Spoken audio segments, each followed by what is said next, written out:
Hello and नमस्ते सबैलाई। आज हामी कुरा गर्छौँ कोभिड-19 टाइमलाइन र म्यानेजमेन्टको बारेमा। कस्तो छ भन्दा नि कोरोना भाइरसको टाइमलाइन जुन रोगको प्रोग्रेसन छ, जुन रोगको एउटा कोर्स छ, साइकल छ, त्यो बुझ्नु उत्तिकै जरुरी छ, उत्तिकै इम्पोर्टेन्ट छ हामीलाई। किनभने यो रोगसँग लड्नलाई हामीलाई त्यो नलेज भयो भने मद्दत पुर्याउँछ। त्यसपछि हामीलाई सधैँ हस्पिटलै जानुपर्ने अवस्था नआउन सक्छ। हामीले यसको बारेमा यदि नलेज हामीलाई क्लियर छ भने हामीलाई कति मान्छेहरूलाई आफैलाई पनि घरमा म्यानेज गर्न सक्छौँ। र प्लस कति बेला हस्पिटल जानुपर्छ, कति बेला डक्टरको सल्लाह लिनुपर्छ भन्ने कुरा पनि बुझ्नलाई हामीले चाहिँ यो कोरोना भाइरसको जुन टाइमलाइन छ, जुन म्यानेजमेन्टको पार्ट छ, त्यो कुरा चाहिँ हामीले राम्ररी बुझ्नुपर्छ है। त्यसमा हामी सुरु गरौँ कोभिड-19 टाइमलाइन एन्ड म्यानेजमेन्टको कुरा गर्दाखेरि जब पहिलो पल्ट हामी कुनै पनि संक्रमित व्यक्तिको कन्ट्याक्टमा आउँछौँ त्यति बेला हाम्रो शरीरमा यो भाइरस सर्छ, हामीभित्र छिर्छ। छिर्नको मुख्य कारण त तपाईहरुलाई पहिलेदेखि नै थाहा छ कि एउटा चाहिँ हाम्रो नाकको सास प्रश्वासबाट सर्ने भएको हुनाले यदि हामीले मास्क लगाएको छैनौँ र कोही व्यक्तिको सासबाट हावा या त्यो उहाँले आछ्यु गरिएको छ भने त्यो हावामा भएको भाइरसमा भएको सानो सानो कणमा थुक्का छिटाहरू हामीले इन्हेल गर्छौँ, हामीले सास लिन्छौँ र त्यो हाम्रो घाँटीमा र तल फोक्सोसम्म पुग्छ। घाँटीमा पुग्दाखेरि के हुन्छ, हाम्रो घाँटीको सेलहरूमा चाहिँ त्यो के हुन्छ भन्दा नि भित्र छिर्छ, त्यहाँ रिसेप्टरहरू हुन्छ। मेनली चाहिँ लङ्सको लोअर पार्टमा बढी छ, घाँटीमा पनि हुन्छ। त्यो स्पाइक प्रोटिन चाहिँ भाइरसमा र हाम्रो सेलको रिसेप्टरहरू चाहिँ फ्यारिङ्सहरू भनौँ हैन, तिनीहरूमा चाहिँ के हुन्छ घाँटी भनौँ न, त्यसमा चाहिँ गएर एट्याच हुन्छन् र एट्याच भएपछि भाइरस चाहिँ भित्र छिर्छ। भाइरस भित्र छिरिसकेपछि केही दिन लाग्छ उसले लक्षण डेभलप गर्न। जबसम्म भाइरस पहिलोपल्ट छिर्यो र त्यसपछि कुनै लक्षण पहिलो लक्षण देखियो भने त्यो पहिलो त्यति बीचको ग्यापमा जसलाई कुनै पनि लक्षण देखिएको हुँदैन त्यसलाई चाहिँ हामीले इन्क्युबेसन पिरियड भन्छौँ। इन्क्युबेसन पिरियडमा के भयो त, भाइरस हामीमा छिर्यो, त्यसपछि केही दिनपछि जब पहिलो लक्षण देखियो त्यस समयलाई हामीले इन्क्युबेसन पिरियड छ। त्यसमा हामी बिल्कुल एकदम नर्मल हुन्छ, हामीलाई केही पनि भाव हुँदैन। अब यो नर्मली चाहिँ 5 दिन प्लस माइनस 2 डेज भन्ने अहिले चलन छ। तर हामीले के बुझ्नु पर्यो भन्दाखेरि पहिला जस्तो पहिलाको जुन वेभहरूमा कस्तो थियो भन्दा नि हामी कहीँ जाँदाखेरि हामीलाई थाहा हुन्थ्यो कि म यो ठाउँमा गएको छु, त्यसैले गर्दाखेरि मलाई यो भाइरस यहाँबाट सर्यो भने। तर अहिले चाहिँ हामीले यकिनका साथ नभन्ने भएको हुनाले हामीले इन्क्युबेसन पिरियड क्याल्कुलेट गर्न गाह्रो हुन्छ। त्यसो भए अनि हामीले के ध्यान दिने त, हामीले ध्यान दिनुपर्ने कुरा के छ त भन्दाखेरि पहिलो लक्षण के लक्षण हुनसक्छ, मान्छेलाई घाँटीमा गएको भाइरस भएको हुनाले सोर थ्रोट हुनसक्छ, घाँटीमा इरिटेसन हुनसक्छ, घाँटी खसखस गर्ने हुनसक्छ, कफ आउन सक्छ, फिभर ज्वरो आउन सक्छ, पुरै शरीर दुख्न सक्छ, माइल्जिया भन्छौँ त्यसलाई हैन, पुरै शरीरै दुख्न सक्ने हुनसक्छ, टाउको दुख्न सक्ने हुन्छ र केही व्यक्तिलाई चाहिँ झाडा पखाला लाग्न सक्ने हुन्छ। यी मध्ये कुनै पनि पहिलो लक्षण जुन दिन आयो त्यो दिन चाहिँ हामीले बुझ्नु एकदमै जरुरी छ, त्यसलाई नोट गरेर राख्नु एकदमै जरुरी छ। अब यसमा भन्नु लागि किन हामीलाई के जिन्न जरुरी छ भन्दाखेरि त्यसले डिटरमाइन गर्छ कि हामी सुध्रिने क्रममा छौँ कि हाम्रो स्वास्थ्य बिग्रिँदैछ, हामी चाहिँ अर्को लाइन डेन्जर लाइनतिर जाँदैछौँ। सुध्रिने लाइन छ भने कस्तो हुन्छ भन्दा नि यो रोगको 80 to 85% चाहिँ के हुन्छ भन्दाखेरि पहिलो लक्षणको 5 देखि 6 दिनमा चाहिँ हाम्रो सबै लक्षणहरू हराएर जान्छन् र हामी यो कोरोना इजिली जित्न सक्छौँ। हामीले केही नै नगरिकन 80 देखि लिएर 85% मान्छेमा, यो धेरै ठुलो पपुलेसन हो भन्नाले 100 जनालाई कोरोना लाग्यो भने त 80-85 मान्छेलाई त केही पनि नहुने रहेछ। 5 दिनसम्म अलि लक्षणहरू आउँछन् र त्यो फेरि हराएर जान्छ र मान्छे यतिकै इम्प्रुभ भएर जान्छ, केही नगरिकन, कुनै औषधि नखाइकन, कुनै केही नगरिकन यस्तो अवस्था आउँछ। सो त्यो कुरालाई ध्यान दिने हो भने त हाम्रो पहिलो जुन लक्षण छ त्यसलाई नोट गरेर राख्नु चाहिँ एकदमै जरुरी छ।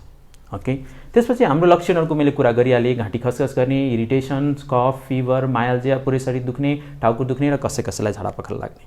अब यो मध्ये हुन्छ के त भन्दाखेरि यो समयमा हाम्रो शरीरमा के छ त भन्दाखेरि भाइरस इन्टर गरिसकेको छ र त्यो चाहिँ मल्टिप्लाई भइरहेको छ।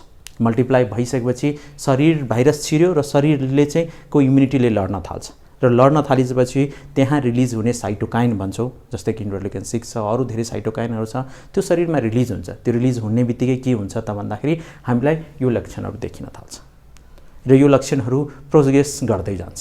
केही दिनमै हाम्रो इम्युनिटीले त्यो भाइरसलाई जित्यो भने हामी त्यो रोगबाट मुक्त हुन्छौँ र हाम्रो चाहिँ कर्भ माथि इम्प्रुभमेन्टतिर जान्छ र हामी केही दिनमै निको भएर जान्छौँ। त्यो भने के हो भन्दाखेरि हाम्रो इम्युनिटीले त्यो भाइरसलाई जितेर केही लक्षणहरूको साथमा इम्प्रुभ भएर गयो। तर कुरा के बुझ्नु पर्यो भन्दाखेरि त्यति बेला गर्ने के त यो सामान्य जुन यो पहिलो दिनदेखि 5औं दिन जुन लक्षणको कुरा गर्दाखेरि त्यो दिनमा हामीलाई जे लक्षण छ जस्तै कि घाँटी दुखिरहेको छ, इरिटेसन छ, कफ छ, फिभर छ भने त्यो अनुसार सिम्प्टोमेटिक म्यानेजमेन्ट गर्नुपर्छ। त्यसलाई हामीले माइल्ड फर्म अफ डिजिज भन्छौँ है। त्यसमा ट्रिटमेन्ट के गर्छौँ त भन्दाखेरि upper respiratory tract symptoms without shortness of breath or hypoxia, यदि केही पनि छैन अपर रेस्पिरेटरी ट्र्याक्ट सिम्पटम मात्रै छ भने हामीले घरमै राख्ने सिम्प्टोमेटिक ट्रिटमेन्ट। यदि ज्वरो आएको छ भने प्यारासिटामोल दिने, यदि हामीलाई कफ भएको छ भने कफ सिरप दिन सकिन्छ है। त्यसपछि केही एकदमै थ्रोट इरिटेसन भइरहेछ भने एन्टी एलर्जिक दिन सकिन्छ। भिटामिन सप्लिमेन्टहरू चाहिँ किन लिनु पर्यो भन्दाखेरि खासै यो रोगमा चाहिँ यो को त्यति धेरै रोल हुँदैन, तर हामीले के बुझिरहेछौँ त भन्दा भाइरसलाई के 80% मान्छेमा त इम्युनिटी नै रोल गर्छ। सो हाम्रो खानपिन चाहिँ त्यति ब्यालेन्स डाइट नभएको हुनाले हामीले चाहिँ खानेकुराहरू त्यति ब्यालेन्स नभएको हुनाले भिटामिन सप्लिमेन्ट लिन सकिन्छ। त्यसमा सबभन्दा इम्पोर्टेन्ट भिटामिन चाहिँ vitamin D, B complex with zinc र भिटामिन सी पर्छ। यिनीहरू लिँदैमा खती चाहिँ हामीलाई केही ड्यामेज हुँदैन, किनभने हाम्रो शरीरमा यो भिटामिनहरूको हामी नेपालीहरूमा चाहिँ यो अब त्यति पोषिलो खाना खाने ब्यालेन्स डाइट खाने बानी नभएको हुँदाखेरि हामीले चाहिँ लिँदा हामीलाई केही अप्ठ्यारो पर्दैन।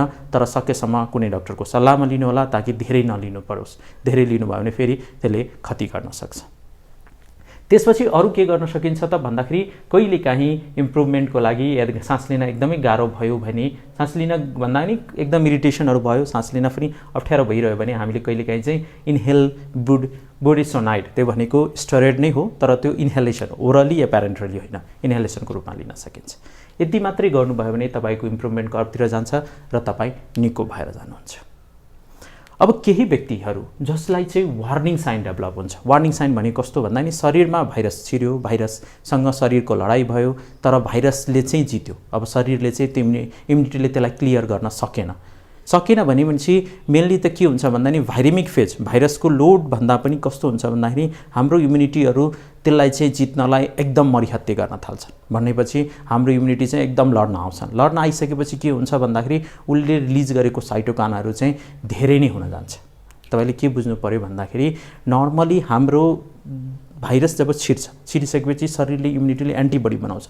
एन्टिबडी बनाइसकेपछि त्यो एन्टिबडी चाहिँ यदि जित्न सक्यो भने अझ बनाउन खोज्छ, अझै बच्न खोज्छ जित्नलाई। सो त्यो लेभल अफ जुन एन्टिबडी जुन छ त्यसबाट रिलिज हुने साइटोकाइनहरू धेरै हुन थाल्छ। अब यो साइटोकाइनहरूले गर्छ त के भन्दाखेरि यसलाई हामीले साइटोकाइमिक स्ट्रोम भन्छौँ। यसले गर्छ के त भन्दाखेरि यसले जुन भाइरससँग मिलेको स्ट्रक्चरहरू छ त्यस्तै स्ट्रक्चर हाम्रो शरीरमा नर्मली चाहिँ हाम्रो रक्तनलीहरूमा हुन्छ र त्यसलाई गएर ड्यामेज गर्छ। र त्यसलाई गरेर ड्यामेज गर्दाखेरि हामीलाई के हुने भयो त हाम्रो भित्रको रगतको नलीहरू जम्ने गर्दछ र त्यसले गर्दाखेरि हामीलाई हाम्रो अक्सिजन चाहिँ जुन हामी सास फेर्छौँ त्यो अक्सिजन चाहिँ रगतमा आएको रगत नलीहरूको बन्द भएको कारणले रगतले त्यो अक्सिजन हामीलाई टिप्न सक्दैन र त्यो अक्सिजन हामीले लिन सकेनौँ भने हाम्रो शरीरमा अक्सिजनको लेभल कम हुँदै जान्छ र हामीलाई अक्सिजन जब हामीले टेस्ट गर्दाखेरि हाम्रो अक्सिजन लेभल 94 भन्दा 94 भन्दा घट्दै अब 90 हुँदै पछि 85 हुँदै त्योभन्दा घट्दै जान्छ र त्यति बेला हामीले अक्सिजन दिएनौँ भने मान्छेको ज्यान पनि जान सक्छ, त्यो डेन्जरस घरतिर जान्छ।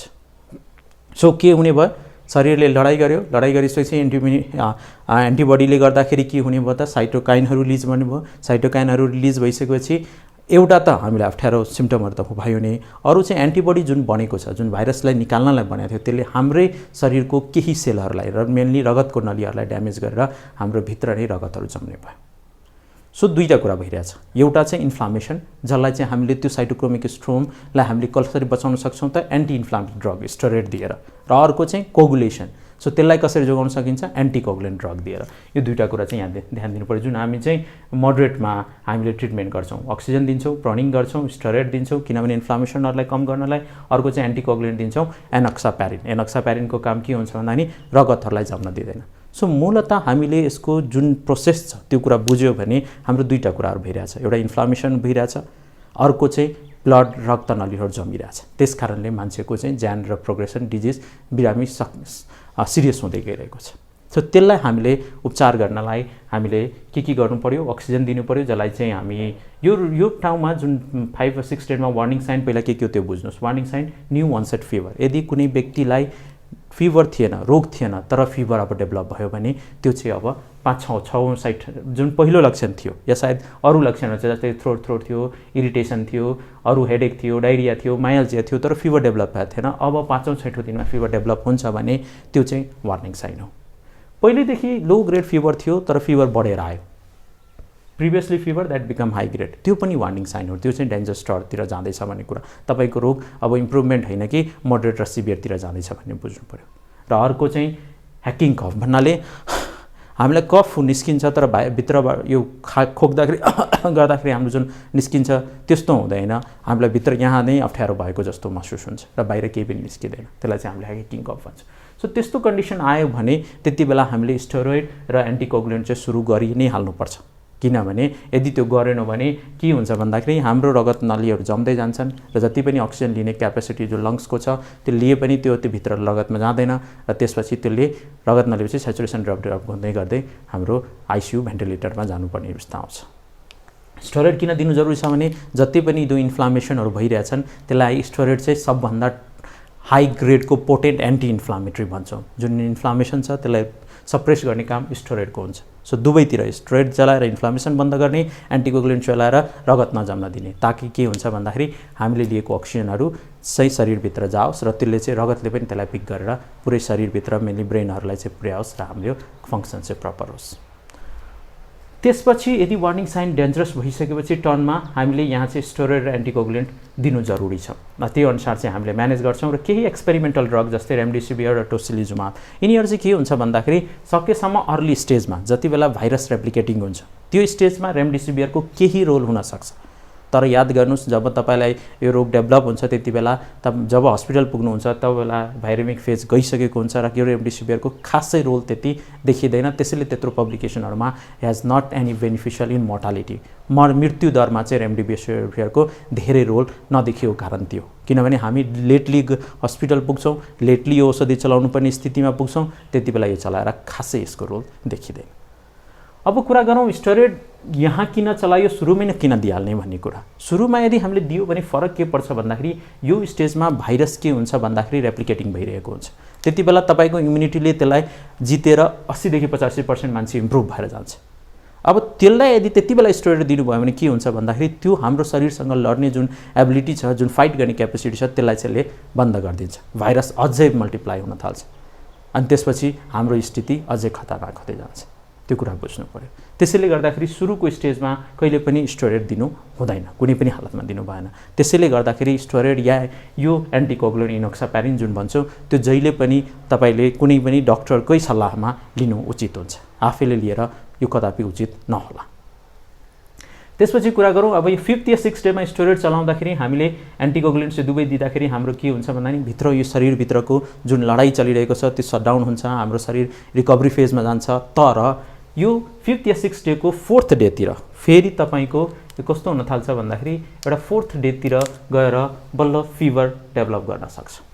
यो फिभर किन भएको भन्दाखेरि यो स्टेरोइडले हाम्रो इम्युन सेललाई, हाम्रो इम्युनिटीलाई सप्रेस गरिसकेपछि हाम्रै भित्र भएको ब्याक्टेरियाले इन्फेक्सन गराउँछ, निमोनिया गराउँछ र त्यति बेला चाहिँ एन्टिबायोटिक्सको रोल आउँछ। त्यो बेला चाहिँ हामीले एन्टिबायोटिक्स दियो भने बल्ल जुन ब्याक्टेरियाले हामीले निमोनिया गराइरहेको छ त्यसलाई कभर गर्छ र त्यसमा एजिथ्रोमाइसिन, डक्सिसाइक्लिनको राम्रो रोल आउँछ। सो स्टेरोइड पहिला नसुरु गर्ने, एन्टिबायोटिक कहिले पनि पहिला नसुरु गर्ने, किनभने एन्टिबायोटिकको रोल त बल्ल लेट फेजमा जब हामीले स्टेरोइड चलाइसकेपछि र त्यसपछिको यदि फिभर डेभलप हुन्छ भने हामीले बुझ्नु पर्यो कि अब हामीलाई भाइरस होइन कि ब्याक्टेरियल इन्फेक्सनले निमोनिया गराउँदैछ र त्यसलाई जित्नलाई हामीले त्यहाँ एन्टिबायोटिक चाहिन्छ। सो सर्टमा कुरा बुझ्दाखेरि हाम्रो टाइमलाइन कस्तो हुन्छ भन्दाखेरि डे अफ अब इन्क्युबेसन पिरियड हामीले क्यालकुलेट गर्न सक्दैनौँ। इन्क्युबेसन पिरियड क्यालकुलेट गर्न सकेनौँ भने at least first day of symptom याद राख्नु पर्यो। फर्स्ट डे अफ सिम्पटममा 5th र 6th डेसम्ममा तपाईँको यो लक्षणहरू हराएर जान्छ भने तपाईँ इम्प्रुभ हुनु भएर जानुभयो र तपाईँ ठिक हुनुभयो, घर जानुहोस् आरामले, युआर न कोरोना वरियर, तपाईँले जितिसक्नुभयो होइन कोरोनालाई। यदि त्योबाट होइन त्यहाँ अर्को नयाँ लक्षणहरू जस्तै नयाँ फिभर पनि हाई ग्रेड फिभर डेभलप भइरहेछ या ह्याकिङ कप डेभलप भइरहेछ भने तपाईँको अब टर्न चाहिँ डेन्जरस टर्नतिर जाँदैछ, अब तपाईँलाई हस्पिटल बेड आइसियुतिर जाँदैछ भन्ने कुरा बुझ्नु पर्यो। त्यति बेला तुरुन्तै आफ्नो डक्टर्सहरूको कन्ट्याक्टमा लिएर यो नलेजको यो पहिलेदेखि पनि कन्ट्याक्टमा बसेर राम्रो यति बेला चाहिँ हस्पिटल जानै पर्ने भयो, हस्पिटलमा गएर स्टेरोइड्स र एन्टिकोगुलेन्ट लिनै पर्ने भयो, अक्सिजन लिनै पर्ने भयो। अनि त्यसपछि केही दिनमा यदि फिभर डेभलप हुन्छ भने त्यति बेला एन्टिबायोटिकको रोल आउँछ। यति गर्नुभयो भने यहाँभित्र भएको जुन ड्यामेजहरू छ, जुन चाहिँ हामीलाई आइसियु भेन्टिलेटर सबैमा चाहिन सक्छ, त्यस्तो स्थितिबाट यो स्टेरोइड्स र एन्टिकोगुलेन्टले तपाईँलाई बचाउँछ। अब कुरा गरौँ म्यानेजमेन्टको, कस्तो हुन्छ र त्यसलाई कसरी म्यानेज गरिन्छ। हुन त हामीले अगाडि कुरा गरिसके, त्यसलाई फेरि अलि सर्टमा कुरा गर्छौँ। हामीले कोभिडलाई कस्तो भन्छ भने माइल्ड, मोडरेट र सिभियरमा डिभाइड गरेका छौँ। माइल्ड भनेको सामान्य लक्षणहरू जुन चाहिँ पहिलो 5 दिनसम्म हुन्छन् र त्यो आफै हराएर जान्छ, त्यति बेला हामीले गर्नुपर्ने केही पनि हुँदैन। माइल्ड होम आइसोलेसनमा राख्ने, सिम्प्टोमेटिक ट्रिटमेन्ट दिने, फिभर छ अब ज्वरो छ भने प्यारासिटामोल दिने, कफ भइरहेछ भने कफ सिरप दिने, धेरै इरिटेसन भयो भने एन्टी एलर्जिक दिने, भिटामिन सप्लिमेन्टहरू दिने। यदि त्यसले गर्दा पनि इम्प्रुभ हुन सकेको छैन भने पम्प आउँछ जसले चाहिँ हामीले भित्र स्टेरोइड, यो पनि इन्हेलेसन स्टेरोइड हो तर यसले हामीलाई यो फोक्सोलमा मात्रै जाने औषधि हुन्छ, इन्हेलेसन बुडिसोनाइड, त्यसले नै हामीलाई इम्प्रुभ गर्छ र हामी ठिक भएर जान्छौँ। अब कुनै व्यक्तिहरू जुन चाहिँ वार्निङ साइन भयो र रेस्पिरेटरी रेट 24 भन्दा माथि भयो, सेचुरेसन चाहिँ ड्रप हुँदै गयो, सेचुरेसन ड्रप हुँदै गएपछि हामीले के गर्नुपर्छ, त्यतिलाई अक्सिजन दिनु पर्यो। अक्सिजनको हाम्रो टार्गेट चाहिँ 92 to 96 मा आउनु पर्यो।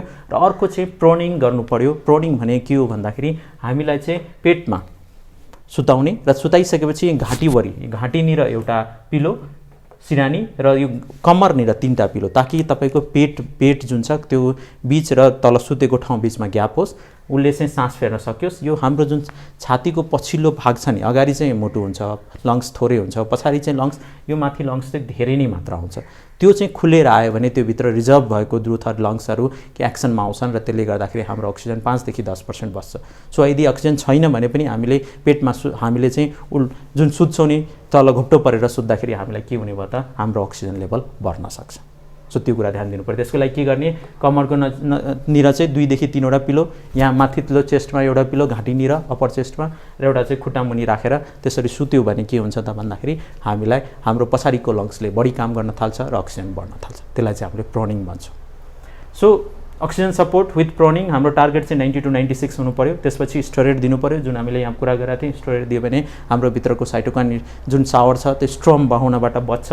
र अर्को चाहिँ हामीले के गर्नु पर्यो, एन्टिकोगुलेन्ट दिनु पर्यो, जुन चाहिँ हाम्रो रक्तहरूलाई जम्नबाट जोगाउँछ, त्यो इनोक्सापारिन हुन्छ। र केही यदि अर्ली फेजमा आइसक्नु भएको छ भने एक्सपेरिमेन्टल ड्रगलाई रेमडेसिभियरहरूको रोल आउँछ।